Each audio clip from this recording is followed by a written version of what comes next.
Fried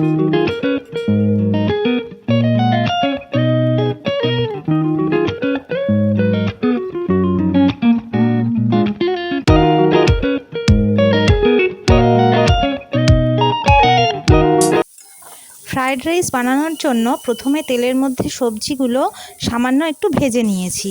এবার আগে থাকতে করে রাখা ভাতটা তার মধ্যে দিয়ে তাতে সামান্য গোলমরিচ গুঁড়ো আর স্বাদ মতো নুন দিয়ে নাড়িয়ে চাড়িয়ে নিলেই রেডি আমার ঘরোয়া ফ্রায়েড রাইস। এবার চিলি চিকেন করার জন্য মাংসটাকে একটা ডিম, কর্নফ্লাওয়ার, স্বাদ মতো নুন, গোলমরিচ গুঁড়ো আর সয়া সস দিয়ে ম্যারিনেট করে রেখে দিয়েছিলাম। এবার সেগুলোকে ভেজে নিলাম পকোড়া হিসাবে। আর এখানে নিয়েছি খানিকটা পেঁয়াজ, কাঁচা লঙ্কা, টমেটো কুচি, ক্যাপসিকাম কুচি আর সামান্য রসুন কুচি। আর এখানে একটা সসের পেস্ট বানিয়ে নিয়েছি, টমেটো সস, চিলি সস আর সয়া সস নিয়ে এই পেস্টটা বানিয়ে রেখে দিয়েছি। এবার তেল গরম হলে তার মধ্যে পেঁয়াজ কুচিগুলো দিয়ে দিয়েছি। এবার পেঁয়াজ কুচিগুলো হালকা ব্রাউনিশ হলে তার মধ্যে একে একে রসুন কুচি, ক্যাপসিকাম কুচি, কাঁচা লঙ্কা কুচি, টমেটো কুচি সব দিয়ে ভালোভাবে সবজিগুলোকে নাড়াচাড়া করে নেব, হালকা ভেজে নেব বলতে গেলে।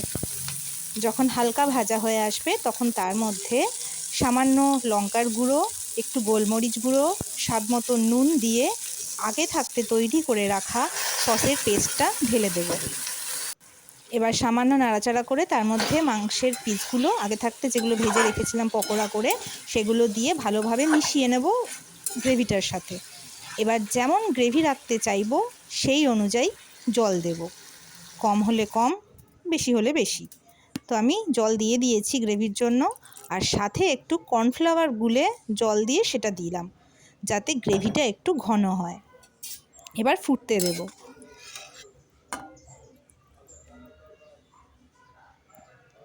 আমার চিলি চিকেন একদম রেডি হয়ে গেছে। কেমন লেগেছে অবশ্যই জানিও। তো আজকের দুপুরের আমার লাঞ্চ এটাই, ফ্রায়েড রাইস আর চিলি চিকেন। তো আজকের ভিডিওটা এইটুকুই থাক।